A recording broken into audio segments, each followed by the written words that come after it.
السلام علیکم ورحمۃ اللہ وبرکاتہ۔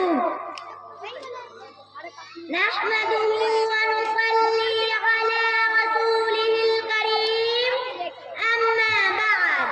محترم حاضرین و حاضرات، آج میں آپ کے سامنے جس عنوان پر روشنی ڈالنا چاہتی ہوں وہ عنوان ہماری زندگیوں کا بہت اہم عنوان ہے، بلکہ ہماری زندگی کی امتیازی مثال ہے۔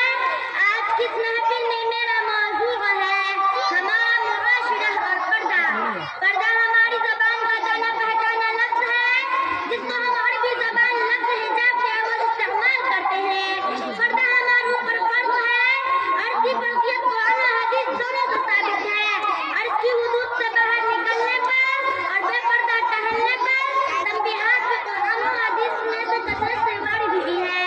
پردے کے متعلق اللہ رب العزت کا ارشاد ہے وَقَرْنَ فِي بُيُوتِكُنَّ وَلَا تَبَرَّجْنَ تَبَرُّجَ الْجَاهِلِيَّةِ الْأُولَىٰ۔ اور حدیث شریف میں آتا ہے کہ ایک مرتبہ نبی کریم صلی اللہ علیہ وسلم نے صحابہ سے سوال پوچھا مَا خَيْرُ لِلنِّسَاء۔ صحابہ کرام خاموش رہے۔ اسی مجلس میں حضرت علی رضی اللہ عنہ بھی موجود تھے۔ انہوں نے غلطہ کر حضرت فاطمہ سے یہی سوال کیا تو انہوں نے فرمایا خَيْرٌ لَهُنَّ أَلَّا يَرَيْنَ الرِّجَالَ وَلَا يَرَوْنَهُنَّ۔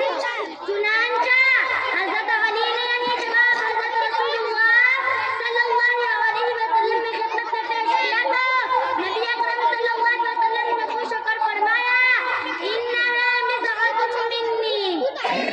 ہمارا دین ہمیں مکمل طور پر پردے میں رہنے کی تعلیم دیتا ہے، کیونکہ انمول اور قیمتی چیزیں کمتر نایاب نادر ہوتی ہیں، اور بیش قیمت چیز کو چھپا کر اور ساتھ رکھ کر رکھا جاتا ہے اور اس کی حفاظت کی جاتی ہے۔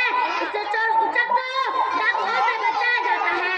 اسلام میں عورت کی حیثیت کسی ہیرے جواہر اور بیش قیمت سے کم نہیں، اس لیے اسلام بھی اس کی حفاظت کی مکمل رعایت کرتا ہے، اور اس کی عظمت کی وجہ سے اسے پردے میں رہنے کی تعلیم دیتا ہے، اور اس کی سرپرستی کی ذمہ داری مرد کے حوالے کرتا ہے تاکہ عورت محفوظ رہے اور اس کی اہمیت کا قدر و قیمت برقرار رہے۔ محترم سامعین و سامعات، لیکن افسوس ایک طرف تو ہمارا دین ہمیں باپردہ رکھتا ہے اور شرم و حیا کی تعلیم دیتا ہے، تو دوسری طرف ہم خود اس کی بیش بہا تعلیمات کو پامال کرتے ہیں، ہم اس کا لحاظ نہیں کرتے۔ آج ہمارے معاشرہ پردہ دیکھنے اور چراغ لے کر ڈھونڈنے سے بھی نظر نہیں آتا۔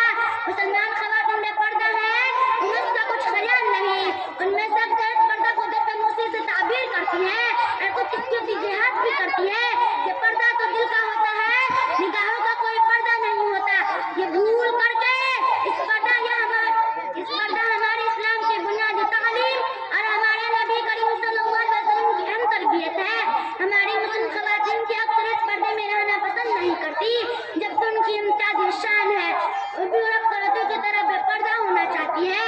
یہ بھول کر کے اس پردے نے برسوں ان کے خلاقوں کی دار کی حفاظت کی ہے۔